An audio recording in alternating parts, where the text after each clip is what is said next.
মুন্ডু গেল যা সাইডে দে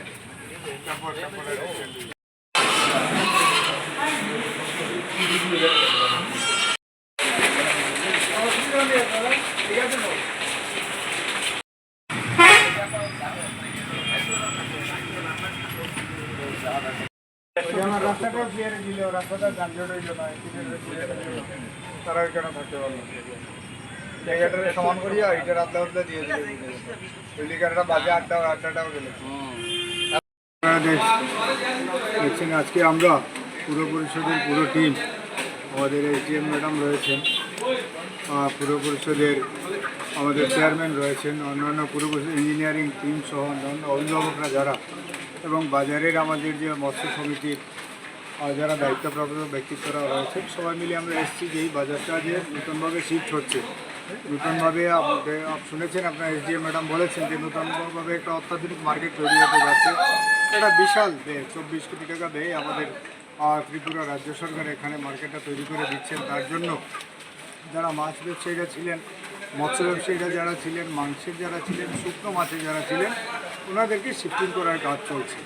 এবং আপনারা দেখতে পাচ্ছেন, এবং আমরা কথা বললাম যারা এখানে দোকানদাররা রয়েছে ওনাদের সাথে, যে আপনাদের কোনো অসুবিধা আছে কিনা। সবাই বললেন যে আমরা খুব ভালোভাবে এখানে আমরা ব্যবসা করার সুযোগ পেয়েছি। বিগত দিনের ঘর থেকে তুলনামূলক ভালো ঘর এখানে তৈরি করে দেওয়া হয়েছে, যা ওনারা আশাও করতে পারেননি যে এত ভালো ঘর ওনাদের জন্য টেম্পোরারিভাবে তৈরি করে দেওয়া হয়। ঘরে ওনারা ব্যবসা করছেন, ওনারা খুশি, এবং আমরাও পুর পরিষদ এরকম ঘর তৈরি করে দিয়েছেন, আমরাও সেই দিকে খুশি। এবং আমরা প্রত্যেকটা দিকে আমরা নজর রাখছি যাতে একজন ব্যবসায়ীরা যাতে কোনো অসুবিধা না হয়, একজন ব্যবসায়ী যাতে ব্যবসার সুযোগ থেকে বঞ্চিত না হন, সেই দিকে আমাদের দৃষ্টি রয়েছে। আমরা সবাই মিলে সেই বিষয়টা দেখছি। কাজে আমরা নিশ্চিত করি আগামী দিন ওনাদের যখন পার্মানেন্ট যখন বাজার তৈরি হয়ে যাবে, পাকা বাড়ি তৈরি হয়ে যাবে, তখন তারপর ওনাদের সেখান থেকে আমরা নতুন বাড়িতে ওনাদের স্থানান্তরিত করবো। তার বাকি যে সময় 1.5 থেকে 2 বছর ওনারা এখানে থেকে যাতে ভালোভাবে ব্যবসা করতে পারেন, তার জন্য সুন্দর পরিবেশ তৈরি করে দেওয়া হয়েছে। কাছে আগেও এত ইনফরমেশন নিশ্চয়ই আছে যে আমাদের এখানে একটা ধর্মনগর মার্কেটটাকে একটা গোছানো পরিচ্ছন্ন মার্কেটের রূপ দেওয়ার জন্য গভর্নমেন্ট লেভেলে ডিসিশন হয়েছে, এবং সেই ডিসিশন অনুযায়ী এখানে একটা মাল্টি স্টোরিড মার্কেটের কনস্ট্রাকশনের কাজ এর মধ্যে প্রায় শুরু হয়ে গেছে, যেটা অ্যারাউন্ড টোটাল কস্ট 24 crores আছে। আরবান ডেভেলপমেন্ট ডিপার্টমেন্টের তরফ থেকে এই কাজটা হচ্ছে।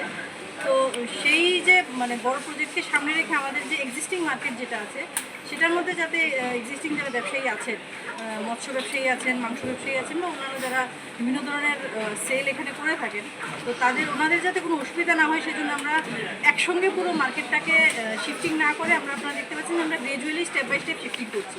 তো gradually step by step shifting করার সময় আপনারা দেখতে পাবেন যে আগের ধর্মনগর মানে এক্সিস্টিং যে পুরনো আমাদের মাছের বাজার যেটা ছিল, সেটাতে খুবই ছোট হাইটের এবং খুবই লিমিটেড একটা জায়গার মধ্যে একটা সংকীর্ণ পরিস্থিতি ছিল, যেটাতে মানে সবারই অসুবিধা হতো।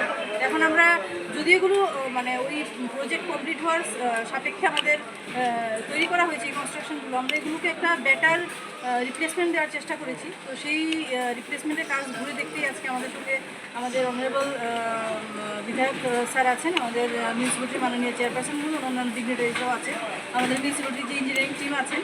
আমরা এটাই দেখছি যে যাদেরকে আমরা ইতিমধ্যে শিফট করেছি, যেমন ফিশ মার্কেট যেটা আছে, ওনাদেরও যাতে আর যদি কোনো কমপ্লেন থাকে সেগুলো আমরা রিজলভ করবো।